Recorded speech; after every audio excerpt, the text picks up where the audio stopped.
Hello. Hey, man. How are you? Doing all right. Welcome. Thank you. Thanks so much for having us. Hell yeah.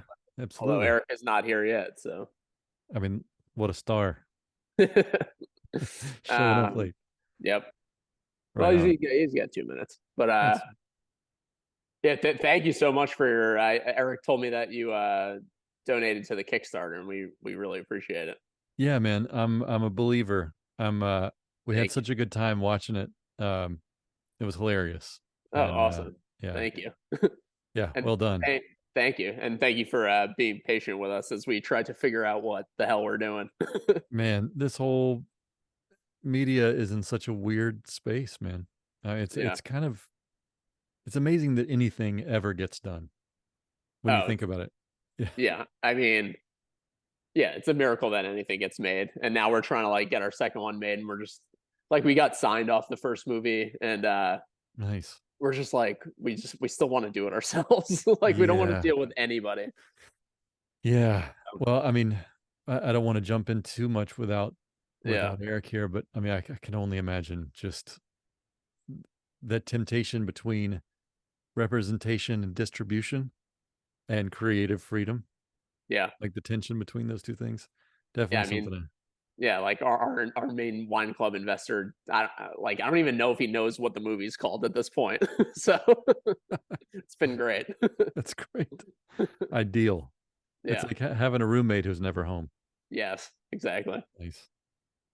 So, Hirschhorn, right? Yes. That's how I'm Yep. gonna, my last name is Couch, which you would not, I mean, maybe you would believe how often it's mispronounced.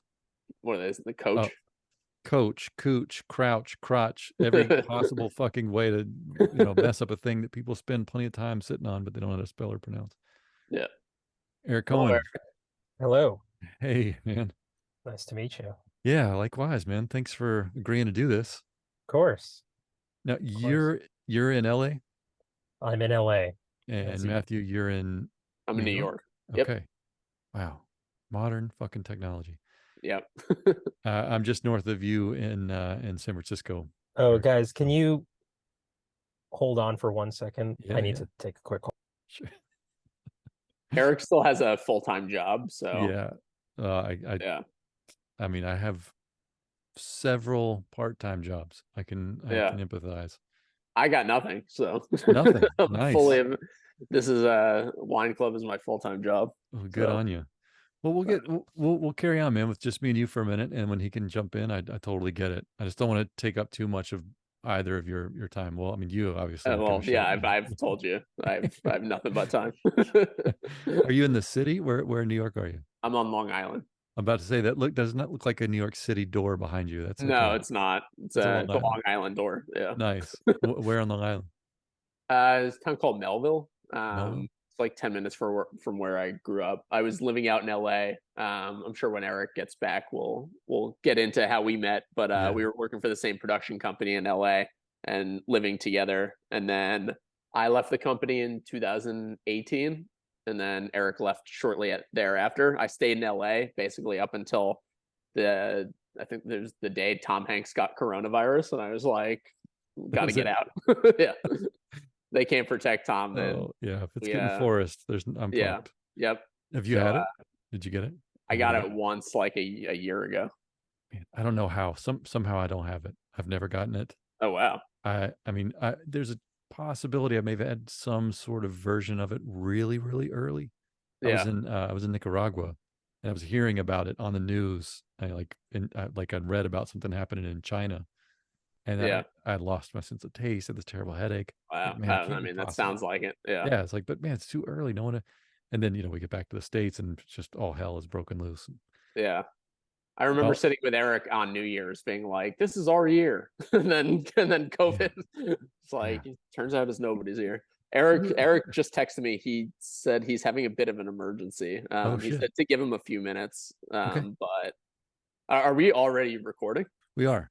Oh, Yeah, okay. have you said anything that you wish that you hadn't already? No, just in Okay. case we have to pretend like Eric never showed up for a minute. Hey, it's okay, I mean, man. I'm Yeah, happy to talk. it's all. This is so low stakes, man. No, I want everything to is. I want to promote what you guys are doing, and I want to talk about, like, I mean, it's independent art, what you guys Yeah, have been up to, and I've got a keen interest in that. yeah. So yeah, if he makes it, awesome. If he doesn't make it, I'll have him back another time when you guys do your second, Okay, do your great. second film. Um, I just I have nothing else going on, so you and I are in the same boat at this point for the rest of the day. So Great. I actually took notes, man. I never do this. I never take notes. But you guys, there's not a whole lot to know about either of you two yet online, No. which is fascinating. You've both been producers up to this point in a media company, right? Working on movie and television, or just movies? Honestly, it wasn't either. It was a startup production company. It was through a mutual friend who was going to NYU. Eric actually attended NYU. I just physically went to NYU with my friend. NYU did not know about this, but I was like the guy tagging along at all of these shoots. I was just like, I want to meet filmmakers. I Yeah. had no other connections to the film industry. So, and this guy was like, I'm going to start a production company, and kind of collected a few people that he met at NYU. And then in 2016, we all moved out to LA together. And we had sold one show to Go 90. Do you remember Go 90? It was like kind of Quibi before Quibi. Okay.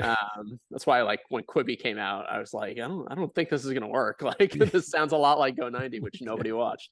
But yeah, we did a scripted show for them, which was like 10-minute shorts that were like kind of fake episodes of 30 for 30, those ESPN sports Yeah. documentaries. Yeah. We did a bunch of fake documentaries. Nice. We were repped at 3 Arts at the time, so we got a lot of great comedy talent. Got a lot of real athletes to like play themselves.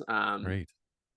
And like that, yeah. So that was our first project for this production company, and we kind of thought we were on the track to like doing a lot of scripted, working our way up towards like movie and television. But then like, we started doing a lot of unscripted stuff, a lot of sports content. And I kind of wanted to do like, I wanted to write. First of all, like I was hired to be the head of development, and Eric was hired to be the head of production. So us together, living together and working together, That's a lot. we would come home and like kind of come up with our dumb ideas that will never happen at this company that we were working at. We just wanted to do our dumb comedy. Yeah. So I just wanted to be a writer. So at the end of 2018, I left, and right before a global pandemic, quit my steady job to go be a screenwriter, similar to the movie. Yeah. And yeah, Eric stayed, I think, another 6 months, but Eric comes from more of like a tech engineering background. He went to Princeton, worked at Microsoft before going to film school. So he ended up going to Amazon, then worked at Netflix, now works at Warner Brothers, kind of on the tech strategy side. Mm-hmm. But after we both left the company, we both kept in touch and, kept writing together. And just finally both hit the point where we're like, we have to make something. Like, this is who we're competing against. Obviously, like, people say, people question like whether you could still like kind of Kevin Smith story still happen today. And it's like, I mean, you're definitely not going to find out unless you try. And like, that's who we're 100%. competing against, is people figuring out ways to like get their stuff made. Yeah. So we, I think both just mutually got frustrated, and we're like, we have to film something. So in like June of 2021, I called Eric, and I was like, we got to make something in December. I don't care what it is. Cause he could have gotten like a week off of work. We're like, we'll shoot something in a week. Like, whether it's if we can get $5,000, we'll make a $5,000 feature. And I wrote the first draft of Wine Club in 4 days. No and way. Eric, we started going back and forth. So Wine Club was like, not even really, it wasn't like this script that we were trying to get made for like years. It was just like, in June, we're like, we are making a movie, we better come up with something to shoot. Wow. So we thought we had access to a free vineyard, which we ended up getting. So we're like, all right, it's at a vineyard. So what craziness could happen at a vineyard? And that's kind of, I don't even remember what your question was, but that's kind of the story. Matter. That's so many of my questions wrapped up. Let me me just first of all congratulate both of you, even though Eric's not here, on making a fucking hilarious film. I Oh, mean, just thank you like so much. well done. The writing, I kept on writing stuff about the writing because I don't have any experience with movie making, but I realized that very little of it is unintentional. Everything's kind of written in, and where there's magic is in a performance or some sort Yeah. of ad lib or accidental thing that like, fuck it, we're keeping that. That's great. Yes. So, but the writing was so good, and there's so Oh, many thank you. crazy little things in there. I mean, I don't want to give too much away about the movie, but the You can give it away. tasters, the fucking Yeah. tasters, the Book of the Vines. There's so many like just oddball things. The Gooch, that you were writing a children's or like a bits for a child actor that didn't exist within a character that just anyway. It was brilliant. Oh, thank you so The much. opening sequence was so cool. It's very thrilling to hear anybody who not only likes it, but just like telling us it looks like a real movie. It's just like such a thrill. Well, Like that I was mean, kind of the standard, was like, or that was the bar we were trying to hit. We were like, right. can we Yeah. make like in 8 days? Can we make something that looks like a? You did that in 8 days. Yeah. Where was that? Where was the shot? It was we had a free vineyard in Napa, but then like maybe 3 weeks before shooting, we didn't even have producers until like 6 weeks before the shoot. It was mostly just me and Eric, and we were like, all right, we kind of got to get producers soon, or else this is going to be too much for us. Right. And like, so I guess we started running the numbers maybe 3 weeks before shooting, and we're like, it might make way more sense to not fly everybody up to Napa Right. to shoot at a free vineyard and just pay for a vineyard in Malibu. Yeah. So we paid for 2 vineyards in Malibu. One was like kind of a private residence that kind of had some vines, but we also shot in December, so like there was no vines anywhere. Yeah. Like there was no grapes. Right. So we kind of had to write that into the story that this is just kind of a shitty vineyard that like but yeah, and then the other location was like a very expensive location for but like we spent way too much money of our budget on a location, like what would normally be considered what you should spend on the location. But we knew that we didn't want this to look like a one location movie. Like me and Eric very much want to do studio comedy type films. Sure. So we wanted to make something like we preferred people, like we didn't want people to be like, oh, that looks great for a one location movie. We much rather you think like, oh, that Universal movie looked like shit. It's like, yeah, they were really cutting corners on it. Well, I mean, so you got an outstanding vineyard. The place, the shots, amazing. Sorry. So I mean, no, it's okay. But that's why we paid for that place, which is, it was a bunch of different looks that were all outside and right. So we didn't have to light it. Like we kind of had our writing rules before, where Eric was like, all right, 75% of the movie has to be kind of daytime exteriors. Yeah.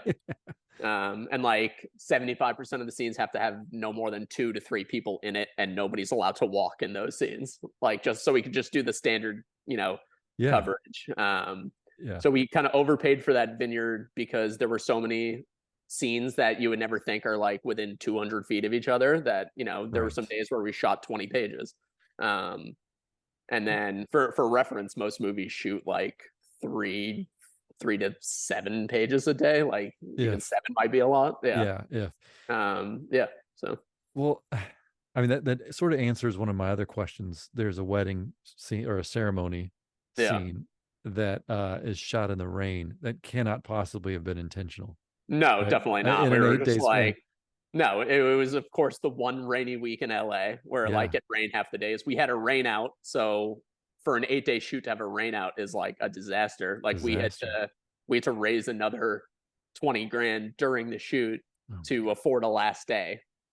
And then so we're like in between takes sending out frantic emails from Malibu where there's no cell phone service, trying to like basically just beg everybody that was like kind of on the fence about investing. And what we found was like, and I guess this is like a good lesson for anybody trying to like make something, is we went out to a lot of people, and a lot of people were like very supportive and were like, oh yeah, we believe in you, but like this isn't a great time to invest. And then like we started shooting and we started showing people footage, and for some people like it kind of magically became a good time to invest. It's it's like, oh, you got Steve Little from Eastbound and Down. Like I love that guy. So Yeah, just, like, I don't know, like, yeah, I feel like things like compounded on one another, and it's like if you could kind of fight your way through it, things actually get a Man, little easier.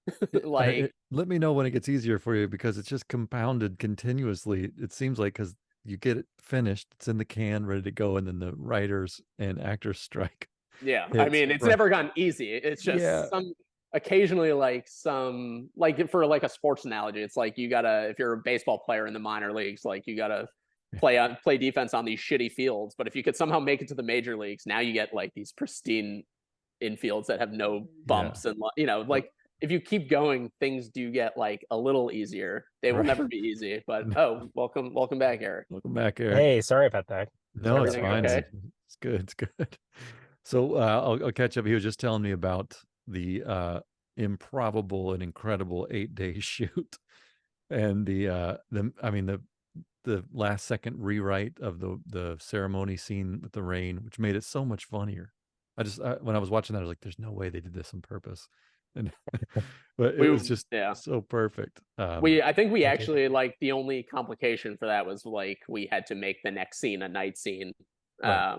just because, like, if it took place in the day and now it's sunny, Right. It confuses yeah, the I whole thing. mean, yeah, Well, but the other complication was that it actually was raining on the Yeah. cast and crew Yeah, while we were which filming it, sort of. sucks. and it was like people were freezing. That's Oh. why, like, Taylor, the main actress, she's wearing a, like, Daniel Van Kirk's jacket. We're just like, yeah, just throw it on. Just throw it on. Yeah. Yeah. And it was in a big field, so every time, somebody wanted to warm up, they had to basically walk back across essentially a football field worth of grass to go inside, get warm, change Right. costume, come back out, do it again. Well, to have those kinds of crazy complications and just physical discomfort and still get the performance that you guys got out of that cast, I think if any one thing will recommend you for further work elsewhere, is that whatever magic you guys have and it's something I'm real curious about, and I want you to, maybe one or both of you, to explain how this works, but like taking agency over a performance and helping an actor feel like they are that character, and that they're going to give you what you're looking for. I mean, you guys are new at this. I know you've been in the business, but to be like, you're the head guys, directing, how do you get that performance out of people, and how do you feel like you have the agency to tell, Taylor Ortega or Stevie Little or what's his name, Eric Griffin, like, hey man, can you try that again, but a little less this or a little more that? Where do you Eric, get the chutzpah? Yeah. Because I think me and Eric are different as directors, obviously. So I'll let Eric answer, and then I'm sure I have a different answer. Okay. Because I don't feel like I have the agency. Yeah, I think that's part of it. Like, part of it is you have to, especially making the film under the insane constraints that we made it under, you have to sort of rely on things kind of just working, and that the script makes sense, and the actors kind of can grasp their stories and their through lines kind of intuitively. So like by the time they step on set, they know what their character is and they know what it's all about, and it's actually the same-ish idea that we have in our heads. I think if we hadn't had that, I don't know that we could have corrected it in the time that we had, quite honestly. Gotcha. But there's a little bit of luck involved. But I think, there's obviously that like 5%, wiggle room or adjustment. So it's like sometimes they go too big, or sometimes, one character, it's like, oh, should be more forward and is kind of like a little bit more laid back. So there's a little bit of dialing up and down energy that we're able to do from take to take. But ultimately they had to be 95% on the same page as us from the get-go. And that was a lot of luck, and quite honestly. Well, I mean, you guys got a performance out of an adult film star that was so convincing and good, and I don't know that that's a common thing in non-adult films. No offense to the actress, I mean, but she was great. I mean, she just nailed that role so convincingly. So you guys are doing something right. Like, that should be on your film reel, that you took an adult film star and made her like.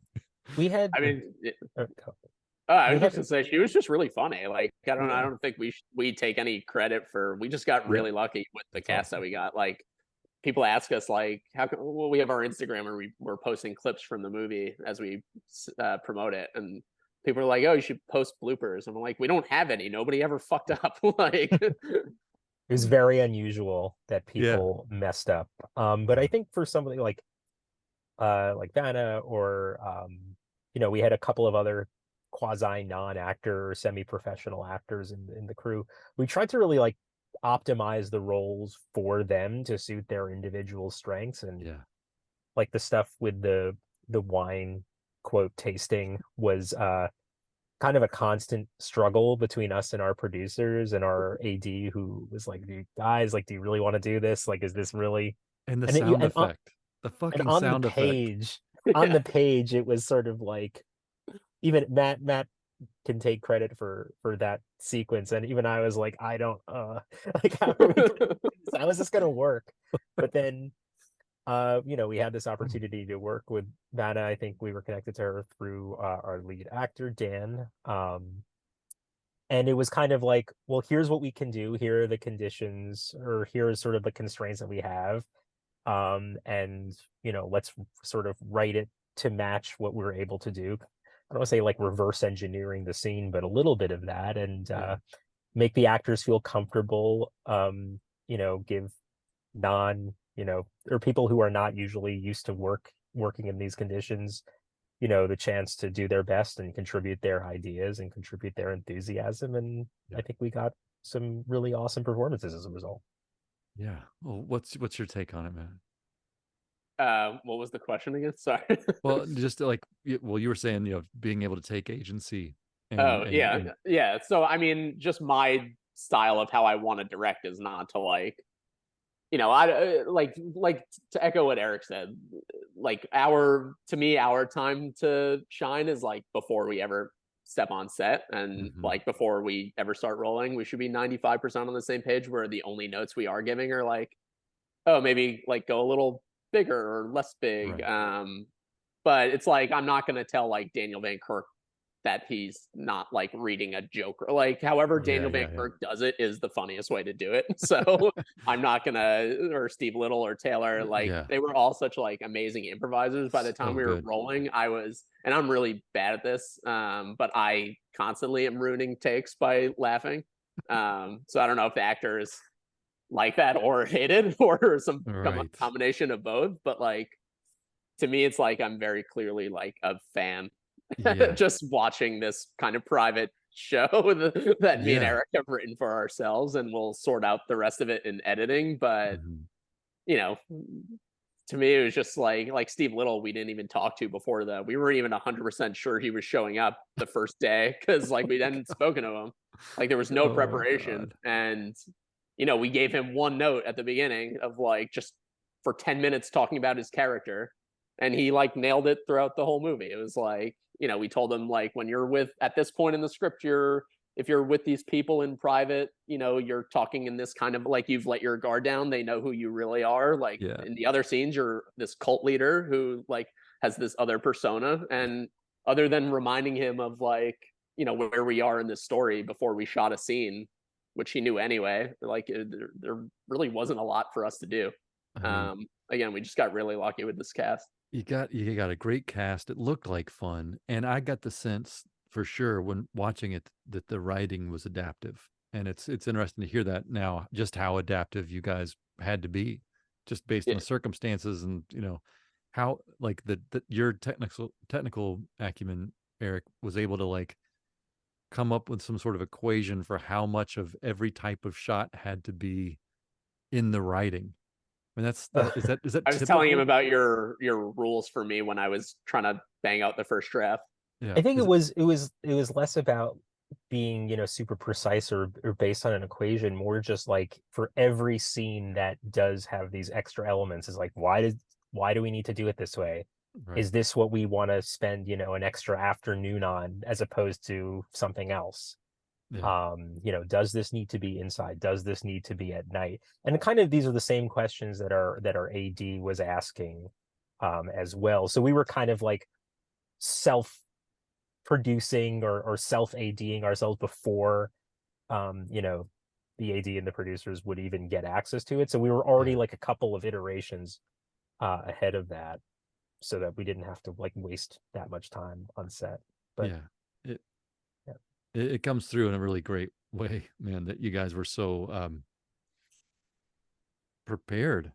I mean, knowing now the backstory of how little time you had to shoot it, where you shot it, you know, your the shit you faced before, during, and after this film. Like the story of the making of the film is almost its own film, and the film itself is weirdly autobiographical. You know, Yes. just knowing what little bit I know about you two before this, like clearly, you know, the lead character is a amalgam of the two of you. You know, Yeah, I mean, Eric really, I mean, I told you about my kind of half of that, but Eric really did elope to a vineyard with his now wife and spent a weird afternoon alone, like at this place, and you know, in their wedding nuptials with no cell phone service. So yeah, that was kind of like Eric had been telling me for years that it's like this was like the start of a horror movie. Like there's something there. Yeah. Well, you certainly drew blood from the turnip, man. I mean, this is you took a lot from a little thing. And I'll quit just kissing your ass about how great the movie was. I can't wait for people to You see can it. continue. Yeah, please keep going. Stop some more. But yeah, I am curious about a few things. I mean, you know, just we'll stick with the movie for a second, but I do kind of want to know about you two, how you became, you know, pals, and your sort of backgrounds. But before we leave the actual film, who came up with the Book of the Vines? Is that what it's called? The Keeper of the Vines? Who was that? That was Eric. That was Eric. That was an addition in one of his drafts. Where just like based on some notes, it was like, yeah, make the cult like kind of weirder and more specific. Like, what are their rituals? I'm trying to remember. I think there was an actor that we were talking with to play the lead originally before we cast Daniel. And I think he had given us a note, or somebody gave us the note, that there should be lore in the cult. There should be some sort of credo that they're following. And we're kind of like, that's not really what we want to do. We don't really care that much about the credo, but it's like, oh, but they should still have one, and it could be insane. It can be kind of nonsensical and something that, you know, Charlie wants to escape from. And at the same time, we had these actors. The actor who played Utah, the Keeper of the Book of the Vine, is a very good friend of mine, Michael Graves. And it was kind of like, okay, we have that, and we also want to roll for this person who is a friend of mine, kind of originally a non-actor. Let's have it so he's standing in one place, essentially reading from a book. And that book is the Book of the Vine, and he's just saying these insane sayings, and that's sort of how that happened. Of course, he didn't even like, we gave him a cheat basically, where like your character just reads a book, but he memorized the entire thing, didn't have anything in there. Wow. He was probably the most prepared person on the entire set. Well, I mean, between that and then the end scenes where you were kind of wrapping up, you know, I'm not going to give too much away about the thing, but you guys, there's another book, like another layer deeper on the Keeper of the Vines. That is just, I love that type of shit. That and what it made me think of, and I did a little research. Did you ever see the movie Kumari? It was with what's the guy's name? Vikram Gandhi. It was like on Netflix. He became a guru, like a joke, just to see what people would do, because he's an Indian, and he just basically imitated his grandmother's voice and said all this kind of, you know, pithy but nice things, and he got this following of people that were totally, I mean, like smitten. That sounds really funny. It was very funny, but it got kind of weirdly dark. And at the end, like, you know, there's a big reveal, and there are still people that follow, even if it's been clearly revealed that he was a charlatan, a benevolent charlatan, but a charlatan nonetheless. And there were still people that like hung on to bits of, you know, the Keeper of the Vine type of shit. When I saw your film, I was like, God, this reminds me of something. So I looked up that movie Kumari, and there was one adult film star actress in the oh wow. Maybe was it Vanna Bardot? It was not Vanna Bardot. But yeah, anyway, so check out that movie Kumari. Just you'll get a kick out of how well you guys nailed the cult thing. That sounds Uh, great. yeah, We yeah, you put in knocked it very out. little research into this. Yeah, This that's like really just came from even like better. watching a couple. Honestly, the original idea came from a pilot that I wrote with another person. This guy Sean Spencer, who also works with us at that company, and then since left the industry to go work for the 76ers basketball team. Oh wow. But yeah, like kind of when me and Eric were trying to think of a movie idea, like I was looking through some old things, and it was like, what do these people find at this vineyard that's crazy? And we Yeah. had this kind of character, this cult character, who was trying to escape his own cult after being bored of running it for 20 years. But if he couldn't get what he wanted, his second choice was to still remain a cult leader. So yeah, that was the extent of the research about cult and wine. Like we know, Amazing. like I know nothing. So Amazing. Well, you certainly didn't have to put too much heavy lifting into the wine bit, because no. I mean, you could just make up it. When I first started bartending, we sold wine, and the only difference between what I said and what actual wine people say is that, like, actual wine people don't have the humility to like realize they're talking about something so subjective as taste, and for something to taste like dick, I thought was fucking hilarious.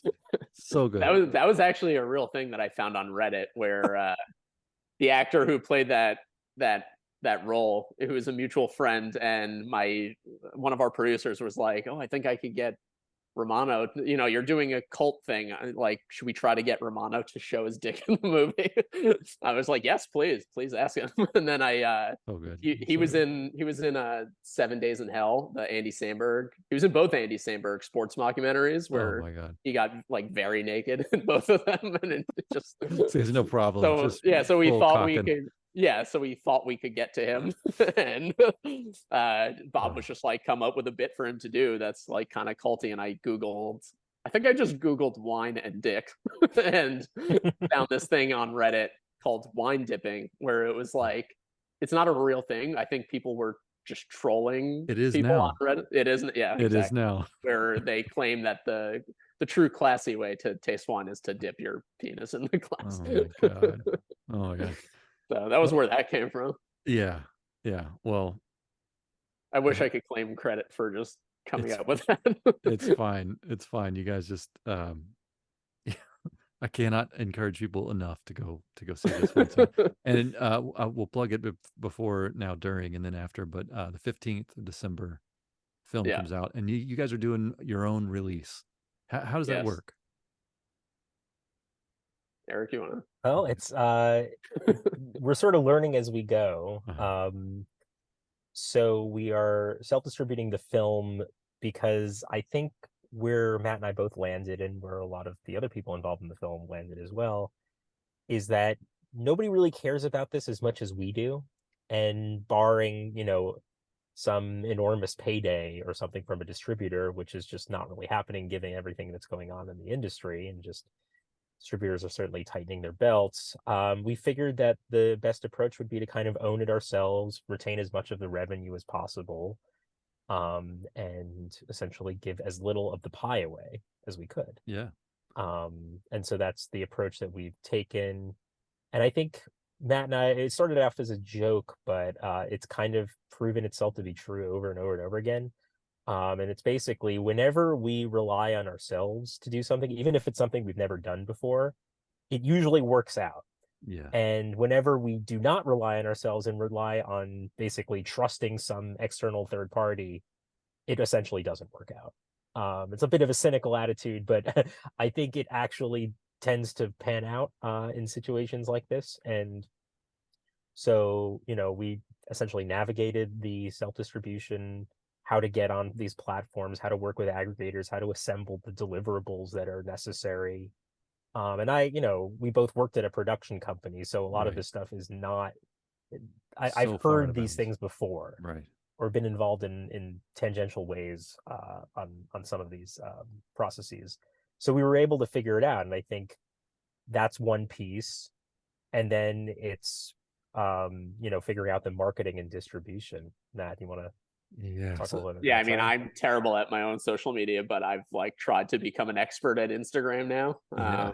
So I mean, we thought we would get like a couple hundred followers before the movie's released, and like hope to have, I guess, kind of like a much slower build, but like we've somehow gotten over 2,000 followers in a couple months, That's and great. you know, without actors even promoting the movie, Right. it's just us posting little clips, and you know, we knew that going, like we always prepared for the possibility that we would self-distribute from the beginning, which I feel like, I don't know how many filmmakers do that, because it's like, you know, self-distribution's always been considered failure. So how many people prepare to fail? So I guess me and Eric did. And like we had this on our mind, like going back to what, I mean, we were always going to do a comedy because that's what we want to do, but like I don't know if we would do a drama this, like, you know, I don't think there's like 8-second clips from a drama where like you're just going to throw them on Instagram and people will share it because it was like, oh, that 8-second clip was so dramatic. You know, it's Right. like, I Right. think with a comedy, if you do get these little like, you know, moments, like Yeah. you could put it on the internet and people will share it, and it's like kind of a product in itself, like a little 8-second piece of Totally. content, as opposed to like, you know, an 8-second clip from a drama or something, you know, to some extent a horror movie. Like how much can you really scare the shit out of somebody in 8 seconds without Right. any context? Yeah. Uh, but yeah, so like Eric said, we're figuring it out. We'll see how it goes. Like we haven't released it yet, so Right. I guess we'll find out if we made a terrible mistake. But And where all is it going to be available? Amazon, Google Play, and Apple Okay. to start.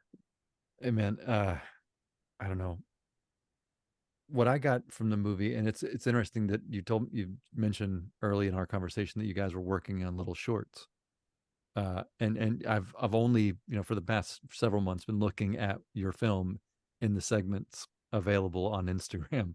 So it's like your movie lends itself perfectly to shorts, even though it's a perfectly logical and hilarious through line of a story.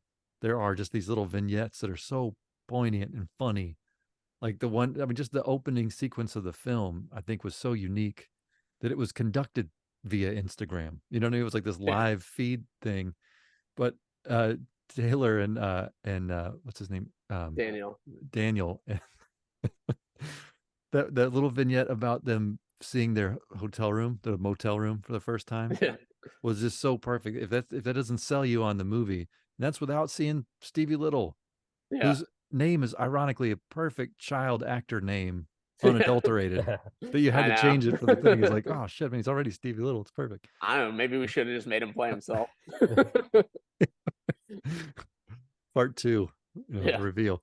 But anyway, I think I've got such a cool thing to share, and you've got if nothing else, the proof of concept for you two that you're capable of making Thank you. something. Yep. Yeah, hopefully the later payoff is greater than what I hope is going to be an excellent payoff for this, because you've obviously worked your asses off Thank you. I doing it. appreciate it.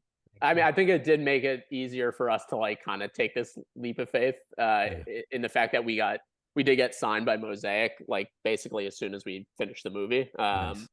And you know, so we got signed like at the end of last year. And you know, like we got a few meetings in before the holidays start. And we were able to like get some projects, like kind of start getting some momentum on some other projects. So we were kind of like, you know, we were willing to take this leap of faith on Wine Club, where it's like, you know what, if we get one of these other projects going, like we're really gonna want to still own this movie.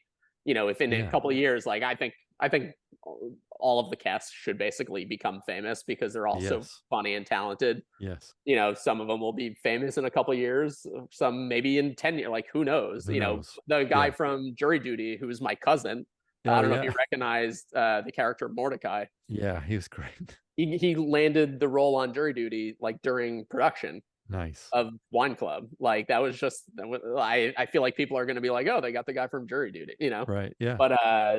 But yeah, like, you know, obviously the cast is insanely talented, and Yeah. you know, who knows what will happen in a couple of years if, Sure. you know, drive a bunch of people to go watch this old movie, you know. Yeah. So that made it easier to like take this leap of faith. And it was just also really interesting for us to take all these meetings just to like see how the industry works, where it's like, Yeah. you know, we took that time with Wine Club we took a year to apply to festivals, didn't get into most of them. So and then like starting to take distributor meetings where like a lot of the offers are zero, like Sure. it's a free partnership, that's it. And Yeah. then at the same time to be taking meetings with like executives from companies that like we grew up watching their stuff, and for them to be like, yeah, we liked your movie, like we don't care what happens to it, like we just think you're good and can do this, Yeah. like let's develop something. It was so weird to go through those two experiences at the same exact time of just like being told by the festivals and distribution companies that we're worth nothing. And then to have that other side of it. That's brutal. But Yeah. I mean, I can see why people give up. Like if you're only Yeah. going through that, you finish your thing that you really love, and then it's just it's a whole year of rejection, and then I also feel like there's a shift in art and media where ownership of what you've created and having a bigger stake of maybe a smaller pie. Now, I'm seeing this with authors and artists and musicians who've built these like big social media followings, and they're selling millions of units of whatever, whether it's a book or like a podcast or not CD, but like downloads, millions of those, millions of hits, but making maybe thousands of dollars. right. And if you guys are in a position to do much better than that, I think, as far as like the slice of the pie and the number of people that you can get to look at it. Yeah. I mean, like who knows how many, will be available in hundreds of millions of homes. It's just how many people can we make aware of that? Like, I think Right. we're so new into this new reality of self-distribution that Yeah. like, we're not trying to do like a nationwide theater tour. Like that's a lot of time and a lot of money. Sure. And like kind of the max is filling up a theater, Right. so how much money can you really make? Right. So yeah, who knows what, like anybody who tells me that this is a terrible idea, like, you have to see, like somebody will be successful doing it. Yeah. Well, I'm I don't know you guys at all, but I'm proud of you. Oh, thank you.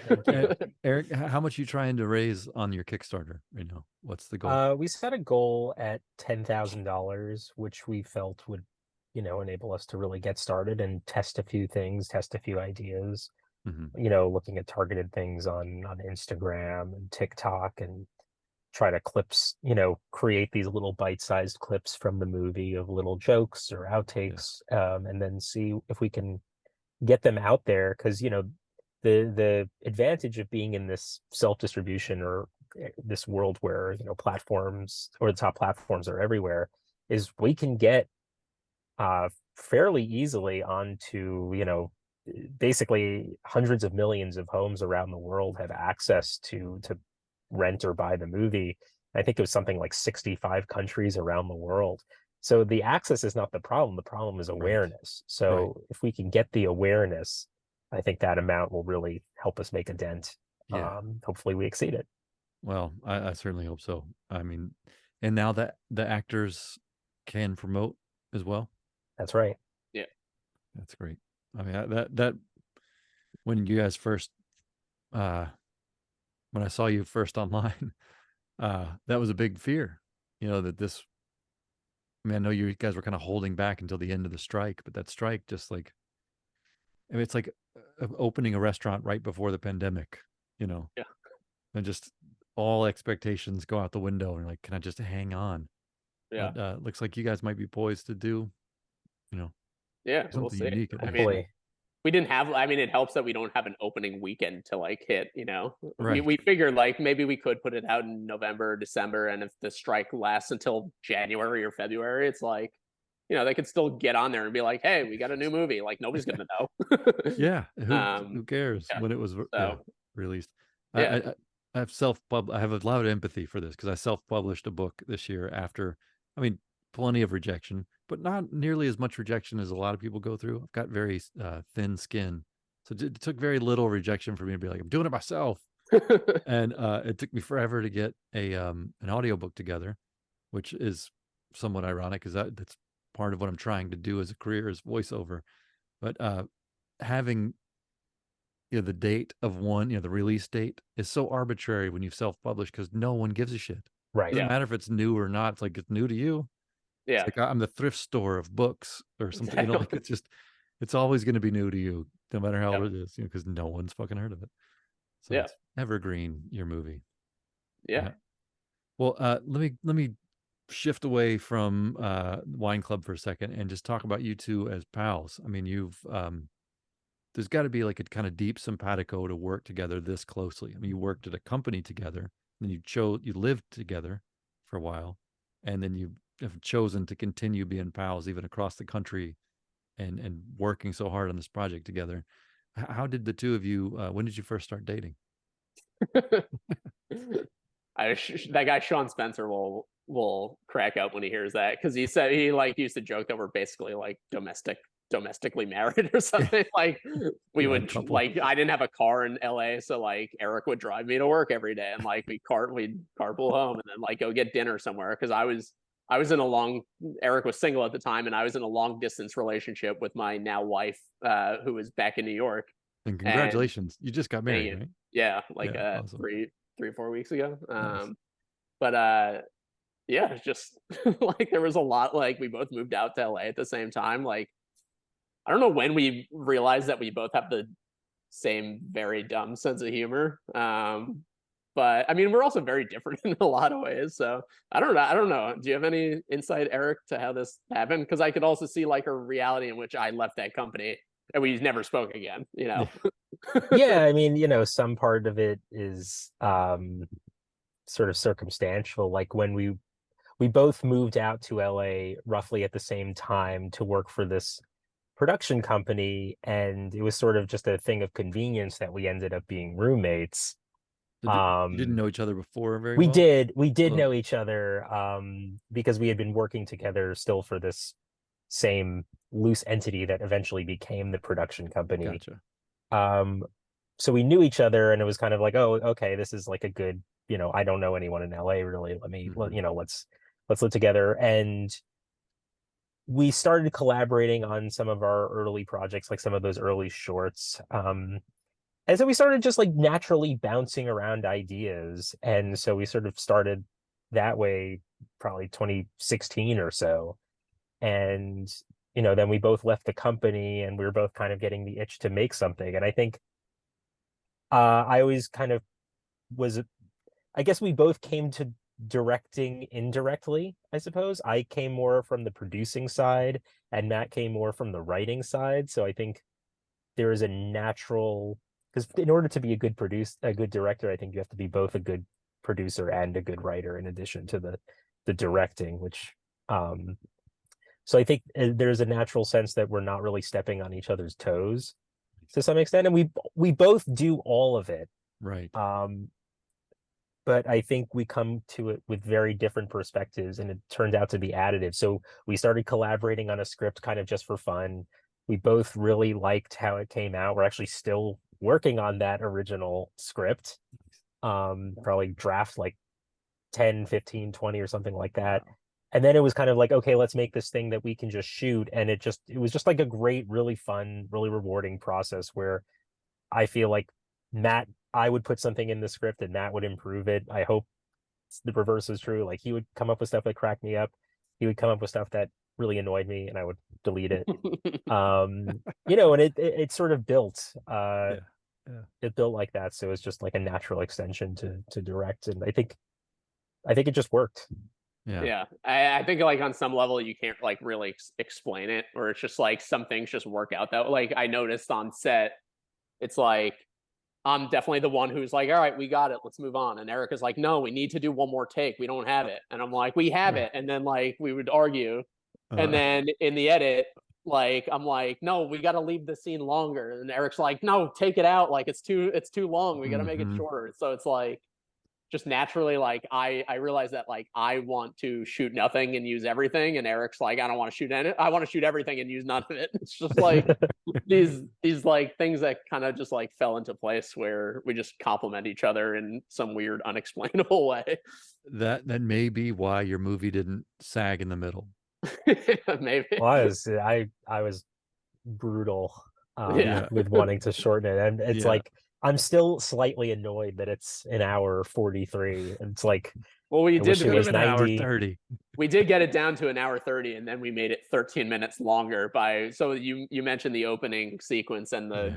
the closing sequence. We actually shot, that was a pickup day that we did purely for like, we just thought of a funny idea, so let's do a pickup day, because we were planning to do Wow. like some drone shots anyway, like 6 months later when it was more green Yeah. in LA. So yeah, so we Eric brutally cut the movie down to an hour 30, and then we added 13 minutes back to it. Well, what I mean by it not sagging in the middle is it was like, it was still punchy in the middle, which a lot of even like great, funny, like Judd Apatow movies and stuff like that, those classic things, they can have like those kind of like where they're sort of nailing home that they're driving for that moral thing that you are supposed to learn at the end. Yeah. They're driving that point home, and it can get kind of heavy in the middle and sag. And you guys just didn't do that. You weren't trying to teach any moral lesson necessarily. No. That like Matt and I we're definitely on the same page with regard to, like script, story and plot, where we want to be ahead of the audience. And Mhm. I think we're both pretty familiar with script structure, and we've seen so many movies, and we sort of know how it's supposed to go. So Right. when we're writing, we'll write it how it's supposed to go, and then kind of look at it and say, well, what's a better way? How can we sort of advance the plot, but sort of veer left in a Mhm. slightly different direction, or like kind of subvert? What if we throw a wrench in the plot advancing? Yeah. How do we get around it? And constantly sort of trying to introduce these new variables into the story and go faster and say, like, how do we, if this is the obvious scene to go next, like, let's skip it, Right. and Yeah. that sort of thing. Well, you certainly said a lot more with less, which was cool. And I was very glad the movie did not actually end where I thought it was ending. Yeah. I was like, We were kind of worried. We were like, we when we were submitting to festivals, we were tracking the views on Vimeo, and we noticed like some people were stopping at like an hour 30, and we're like, oh, shit, did we like did we screw up by convincing people that the movie was over without telling you anything that happened? Yeah. So I'm glad you kept going. No, it was quite good. I was like, oh fuck, this isn't the end, is it? And then like, woohoo. That's great to hear that like you actually didn't want the movie to be over. Like, I didn't want the movie to end there. There, okay. Yes, you're not calling for a 4 hour. Right. Please don't make it Lord of the Ring. No, Yeah. it was quite good, man. I know I've said that probably 15 times, but please keep saying. yeah, Thank you. because it was very trim, svelte, I think they might say on Long Island. Yeah. I think we also approached it like more of a TV show. Because like when me and Eric like got to LA in 2016, everything was like, oh, you have a funny movie idea, but let's make it a TV show, because that's what was selling. Right. And I think trying to get ahead of that, being like, well, by the time we get a TV show sold, I bet movies will be back in fashion. So yeah, let's take some like TV idea and do the movie version of it, where it's like kind of, we approach it like 6 little mini episodes of like a TV season. And I think just like comedy in general is trending more towards that. Yeah, I think the perception is that there's not like a lot of great movie comedy now these days. And people will blame that on like, oh, you can't be like offensive anymore, so that's why there's not as many good comedies. And I think that's like, because there's plenty of great TV comedy, like you can still stick your dick in the wine. Yeah, exactly. So that's offensive to nobody. That's only the wine, and just barely the wine. Wine lovers might. I don't think we'll get into the Napa Film Festival, but you definitely should be in the Napa Film Festival. But yeah, we just like, I forgot what I was trying to say, but yeah, we just approached it like just trying to keep the plot moving and try to approach it like definitely like lean into the behavior over the jokes. Where like, it was a question, can you, like, I heard Paul Feig talking about this on a podcast recently, that not a lot of people have figured out how to like make that TV comedy translate to movies, that kind of behavior over jokes approach that like that Greg Daniels does with the Office. And yeah, it's just us trying to see if we can like pull that off, instead of like earning something over 3 seasons. Can we earn it over 3 scenes at the beginning of the movie and have this kind of turn be funny, after 20 minutes rather than 15 episodes? Or like a Saturday Night Live bit that's just beats you over the head with the same joke for a month. Yeah. You guys, you clearly have like a lot of respect for one another, and you make each other laugh, and you know how to argue. I think that's like so. It's like that is a marriage. You're essentially, how I mean, a lot jealous of our are your wives of the two?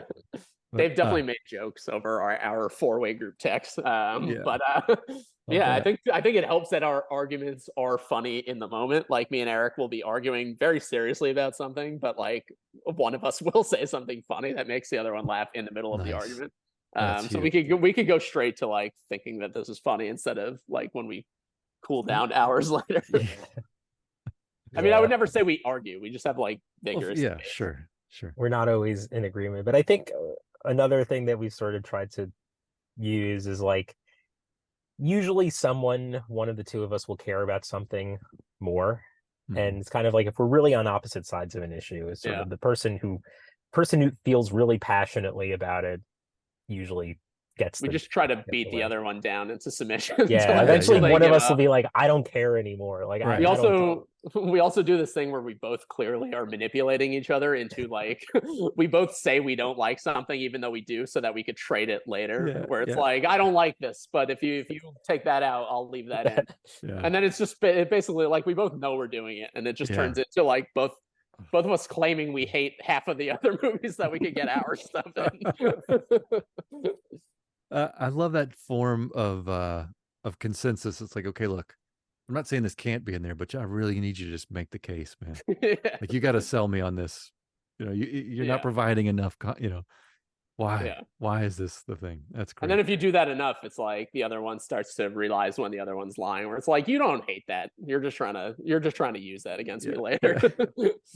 I know you love that. That's But great, also man. like in all seriousness, like that, working with him makes you feel better about like, cause I think it really helps like you going into directing something, knowing that like, it's not going to be completely your movie. Like, because things aren't going to go perfectly anyway. So it's like, if I was directing alone or Eric's directing alone, there's going to be shit that goes wrong and like doesn't come out exactly how you picture it.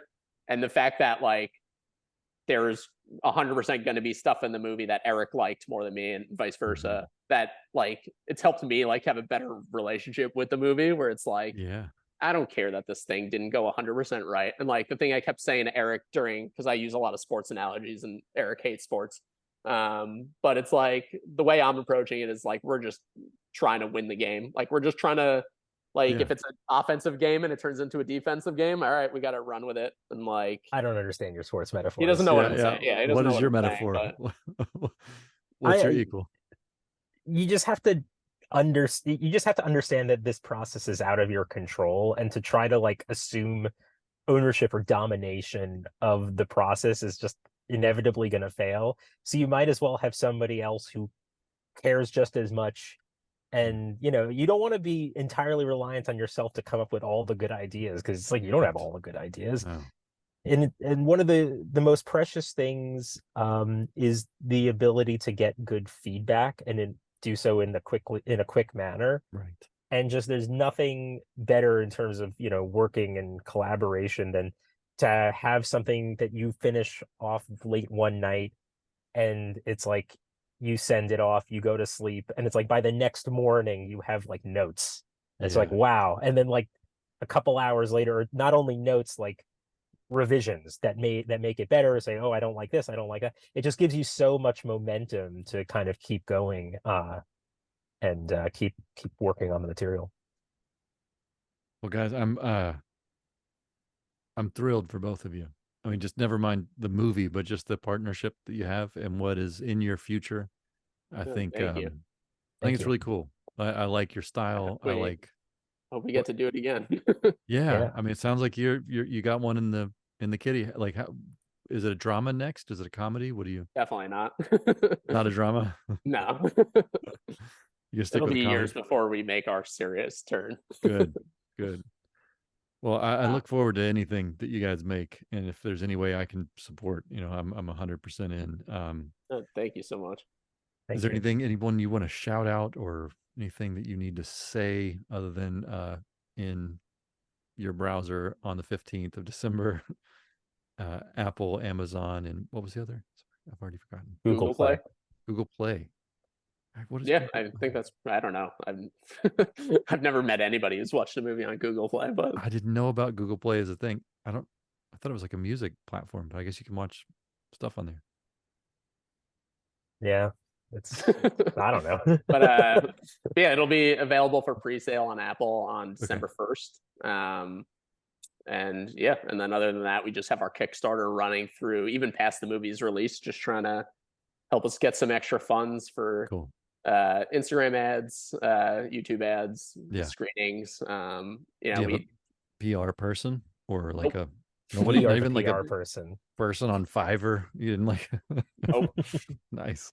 Just us begging for favors from Yeah. people that we came across in our past experience and weren't an asshole to. And turns Yeah. out when you're not an asshole, people will help you. Yeah. Yeah. Well, neither one of you seems like much of an asshole to me. So I feel like I've Yeah. covered. I've never written notes for an interview before, but I just was We're so honored. enamored by what you guys were pulling off with this movie. And Thank you so much. just, I mean, I'm sure your performers and actors will hear this elsewhere, but tell them I thought it was fucking hilarious, and they all did an Awesome. amazing job. And like the one character who just ran away and you never saw him again, like the Phil. Yeah, that was a scheduling thing. We just Amazing. he gave us one day, and we're like, all right, well, he's funny, and we want to put him write in. you out. But, Here you go, buddy. yeah. That was No, a lot of perfect. that was. I apologize if you're trying to wrap up, but No. but yeah, just like we only had Eric Griffin for one night of the finale, like the climax, so we had to come up with a reason to get rid of him halfway through the scene. And yeah, just that character, who the guy from Jury Duty, who was my cousin. It was 3 days before start of production. That role didn't exist, and Oh my god. I was like, I should put my cousin in it. So I was like, what do you want to play? And then the blooper between those two watching TV. oh my god, yeah. Oh my god. They're friend, like Ben got us Eric Griffin. Oh, So no we shit. were trying to get Eric Griffin anyway, but I called Ben and was like, yeah, we're trying to get Eric. He's like, Eric Griffin's my best friend. I'm like, what? Oh, that's awesome. Yeah. And he texted Eric, and Eric was like, what is this, a student film? Okay. That's great. So Man. yeah, just a lot of stuff like that just randomly came together. I've seen some really beautiful things happen with student films and with like first time projects. I am trying to wrap this up just for your sakes. I know both of you are busy guys, but I will tell you one more story.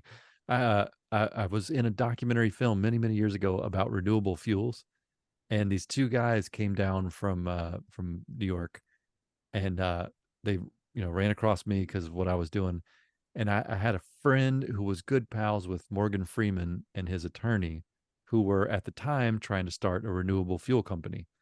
And so I just asked my friends, like, hey, is there any way that you could get us in front of Morgan Freeman? It's like two like seniors. This is their senior project, for school. And we've got Morgan Freeman sitting in front of us. It's like these two guys and me. I'm not involved in the film whatsoever, other than I'm the guy who knows Morgan Freeman. And in the film, the name of the film is Greasy Rider. Like you see Morgan Freeman answering these questions, and they would ask the question, and I'm off camera, and he's looking at me because I'm the oldest guy, and of these two really young guys, and Morgan Freeman talking about all this stuff. They ended up with, because of that, they got like Noam Chomsky and weirdly Yoko Ono and Tommy Chong to sign on to this Grease car movie. That's crazy. Yeah. Well, if you could get us Morgan Freeman, we'll definitely write something. See what I can do. See what I can do. We're the only thing I really came away from that with is like I was showing Morgan Freeman my car after, and it was like running on vegetable oil. He's like checking it out, and he like got grease on his hand, and they're like, okay, let's get a photo. And there's like, and he's got no, I had grease on my hand. I was like, okay, and he's like, well, get in here, man, get in here. So I'm like not putting my arm around him. He's like, hey, get your arm around me. I was like, my shirt, my hand's dirty. He's like, I got another shirt. I was like, okay. So like in the photo, I got my hand, like my dirty, greasy hand on Morgan Freeman's shirt. That's great. Yeah. Well, thank you guys. Sorry, now I'm rambling, but thank you. Hopefully this little extra time will end up with us having Morgan Freeman in our next movie. Narrating your next comedy. Yeah. Well, cheers, guys. Thank you so much. Thanks so much. Thank you. Take care.